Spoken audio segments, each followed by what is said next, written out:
নমস্কার, আজকে নিয়ে হাজির হয়েছি আমাদের বাড়ির বাগানের কাটা বেগুন, বাড়ির বড়ি আর বজুরি ট্যাংরা মাছ দিয়ে দুর্দান্ত স্বাদের একটি রেসিপি। এই রেসিপিটি খেতে ভীষণ সুস্বাদু হয় আর রান্নাটাও কিন্তু চটজলদি হয়ে যায়। তো চলুন কিভাবে রেসিপিটি করছি দেখতে থাকুন। তার আগে বেগুন তুলে নেওয়া যাক, ভিডিওটি স্কিপ না করে দেখুন। হ্যাঁ, টানতে ছেড়ো, 2 হাত দিয়ে ছেড়ো। কাটা কিন্তু মাসি দেখে তুলো। হ্যাঁ, তোল তো তোল। আমি তুলবো, তোল। আমি তো মুড়ি উড়িয়ে তুলি।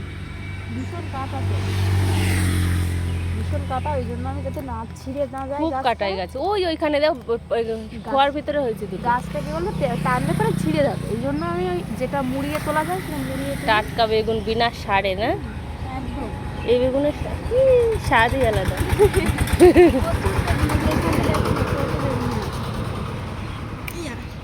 ঝুড়ির ভিতরে দিবি, ভালো লাগে। এই যে এইখানে আছে। ওইখানটা একটা বেগুন, কতগুলো হয়ে গেল দেখো মাসি।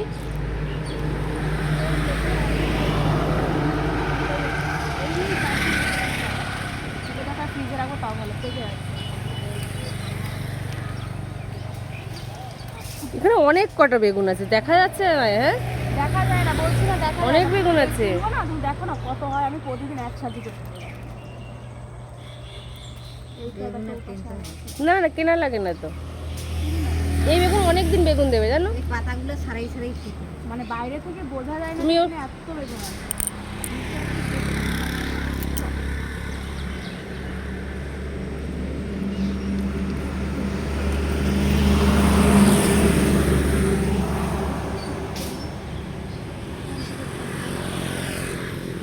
আরো তুলবি?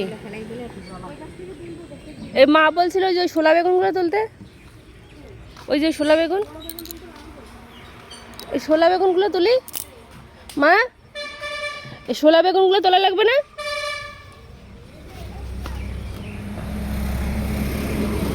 হুম,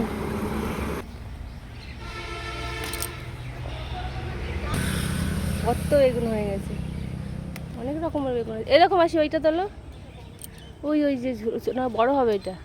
আর আর তোলা লাগবে? এইটা না হয়ে যাচ্ছে।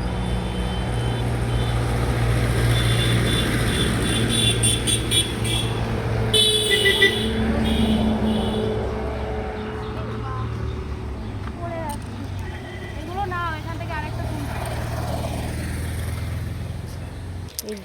ফাঁকে ফাঁকে হয়ে আছে। হ্যাঁ, তুলবি না? হ্যাঁ, এইটা তোলা যাবে, এটা ফাঁকে ফাঁকে হয়ে আছে। কতগুলো বেগুন হয়ে গেছে, অনেক কত বেগুন। এখানে একটা কালো কালো বেগুন দেখলাম, কি গেল কোথায়? বেগুন তো তোলা হয়ে গেলে, এদিকে মটর শাক, এগুলো আমাদের ছুটি হয়ে গেছে। মটর, কত সুন্দর ফুল এসেছে মটরের। শাক খেতে এত সুন্দর, বাড়ির শাক বিনা সারে। আর এদিকে ফুল গাছ, রক্তগাধা, এগুলো রক্তগাধা, সুন্দর ফুল। আমি আগে কত লাগাতাম এই ফুল গাছগুলো।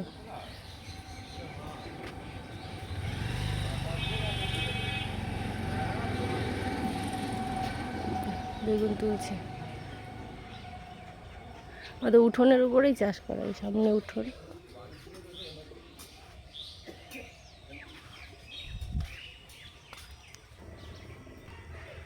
মাসি তাকাও, কত বেগুন তুলছো দেখাও।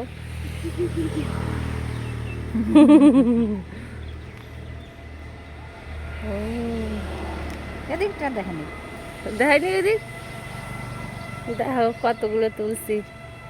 এতক্ষণ তো আপনারা আমাদের বেগুন তোলার ভিডিওটা দেখলেন। এই বেগুন নিয়ে কিন্তু আমি বাড়ি চলে এসেছি, আর এই কাটা বেগুন দিয়েই আজকে আমি আপনাদের বজরুই ট্যাংরা মাছের ঝোল করে দেখাবো। তো বেগুনটা আর আলু কেটে নিয়ে ফিরে আসছি। তো বন্ধুরা দেখুন, আলু আমি এরকম একটু সরু সরু করে লম্বা করে কেটে নিয়েছি, সাথে বেগুনও একটু এরকম করে লম্বা লম্বা করে কেটে নিয়েছি। কেটে ভালো করে ধুয়ে পরিষ্কার করে নিয়েছি। আর এদিকে দেখুন বন্ধুরা, আমি বজুরি ট্যাংরা মাছও ভালো করে কেটে ধুয়ে পরিষ্কার করেছি। এখানে নুন হলুদ দিয়ে দিয়েছি। নুন হলুদ দিয়ে মাছগুলো ভালো করে মেখে নিচ্ছি। আপনারা যে কোনো মাছ দিয়েই কিন্তু এই রেসিপিটি করতে পারেন। একটা কড়াইয়ের মধ্যে আমি কিছুটা গোটা জিরে আর দুটো তেজপাতা ফাটিয়ে শুকনো কড়াইয়ের মধ্যে ভেজে নিচ্ছি। এই মশলাটা গুঁড়ো করে কিন্তু রান্নার শেষে আমি ব্যবহার করব। আর এই মশলাটা দিলেই তরকারিটা খেতে ভীষণ ভালো হয়। ভাজা মশলাটা তুলে নিলাম, কড়াইতে সর্ষের তেল দিলাম। রান্নাটা অবশ্যই সর্ষের তেলে করব, তাহলে খেতে ভালো লাগবে। তেলটা ভালো করে গরম করে নিয়েছি। এবারে নুন হলুদ দিয়ে মেখে রাখা বজুরি ট্যাংরা মাছগুলো দিয়ে দিলাম। আর এই মাছগুলো খেতে বন্ধুরা ভীষণ ভালো হয়। এগুলো খালে বিলের মাছ, দেশি মাছ। আর দেশি মাছ, বাড়ির টাটকা বেগুন, ভাবতেই পারবেন না কতটা সুস্বাদু হবে এই রেসিপিটি। মাছগুলো উল্টে পাল্টে একটু ভালো করে ভেজে নেব।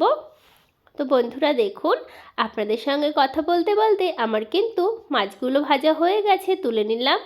ওই কড়াইতে আর একটু সর্ষের তেল দিয়ে দিচ্ছি, সাথে আমাদের বাড়ির কলাই ডালের বড়ি সেগুলো দিয়ে দিলাম। যেহেতু শীতের তরকারি, একটু বড়ি মাছের ঝোলে পড়লে খেতে কিন্তু ভীষণ ভালো লাগবে।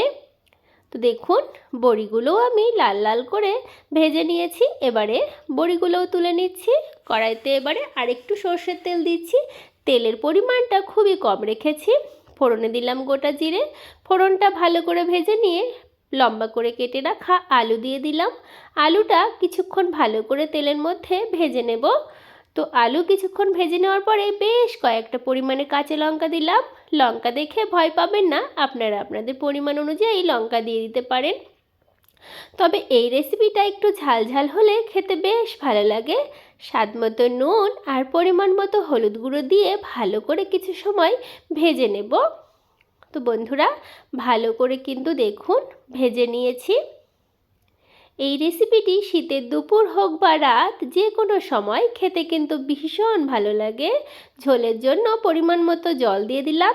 আর বন্ধুরা একটা কথা বলে রাখি, আমি কিন্তু বেগুনগুলো ভাজলাম না, বেগুনগুলো ডাইরেক্ট ঝোলে দিলাম। আর ঝোলে দিয়ে আমাদের বাড়ির এই কাটা বেগুন রান্না করলে খেতে ভীষণ ভালো লাগে। আপনারা যে কোনো ধরনের বেগুন কিন্তু এরকম ঝোলে দিয়ে রান্না করে দেখবেন, স্বাদ কিন্তু অন্যরকম হয় আর খেতেও বেশি ভালো হয়। আমার এই টিপসটা অবশ্যই একবার ট্রাই করে দেখতে পারেন। বেগুনটা দিয়ে ঢাকা দিয়ে রেখেছিলাম, খুব কম সময়ে কিন্তু বেগুনগুলো সেদ্ধ হয়ে গেছে। ঢাকনা তুলে আমি ভেজে রাখা বজুরি ট্যাংরা মাছগুলো দিয়ে দিলাম, সাথে আমাদের বাড়ির কলাই ডালের বড়িও দিয়ে দিলাম। দিয়ে ভালো করে মিশিয়ে নিচ্ছি। তো রান্নাটা কিন্তু অলমোস্ট হয়ে এসেছে, আর একটু হলেই তৈরি হয়ে যাবে আলু বেগুন দিয়ে বজরি ট্যাংরা মাছের সুস্বাদু একটি রেসিপি। ঢাকা দিয়ে রেখে দিচ্ছি, কিছুক্ষণ পরে ঢাকনাটা তুলে নিচ্ছি। তো দেখুন দেখতে কতটা সুন্দর হয়েছে না। এই রেসিপিটি যতটা না সাধারণ, খেতে কিন্তু ততটাই অসাধারণ হয় বন্ধুরা। তো আমার এই রেসিপিটি ভালো লাগলে অবশ্যই লাইক শেয়ার কমেন্ট সাবস্ক্রাইব করে পাশের বেল আইকনটা প্রেস করতে একদম ভুলবেন না। আর যে ভাজা মশলা জিরে আর তেজপাতা ভেজে রেখেছিলাম, সেটা গুঁড়ো করে এই তরকারিতে দিয়ে দিলাম। আর এই মশলাটা দিলেই কিন্তু এই তরকারিটা খেতে ভীষণ ভালো হবে। আপনারা যে কোনো মাছের ঝোলে এই জিরে তেজপাতা ভাজা গুঁড়োটা দিতে পারেন, ভীষণ ভালো হয় বন্ধুরা। তো রান্নাটা হয়ে গেছে দেখুন। ঝোলটা এরকম একটু মাখো মাখো ঝোল হলেই কিন্তু এই রেসিপিটা ভালো লাগে। তো একটা পাত্রে আপনাদের নামিয়ে দেখাচ্ছি। তো দেখুন কতটা লোভনীয় হয়েছে না। খেতেও কিন্তু তার থেকে বেশি সুস্বাদু হয়। আপনাদের হাতের কাছে যে কোনো বেগুন থাকলে আর যে কোনো মাছ থাকলে এই পদ্ধতিতে একবার রান্না করে কমেন্ট বক্সে আমাকে জানাবেন আপনাদের কেমন লাগলো। আর আপনারা বাড়িতে অবশ্যই ট্রাই করবেন। আপনাদের অসংখ্য ধন্যবাদ আমার এই সম্পূর্ণ ভিডিওটি দেখার জন্য। দেখা হবে অন্য ভিডিওতে। ধন্যবাদ।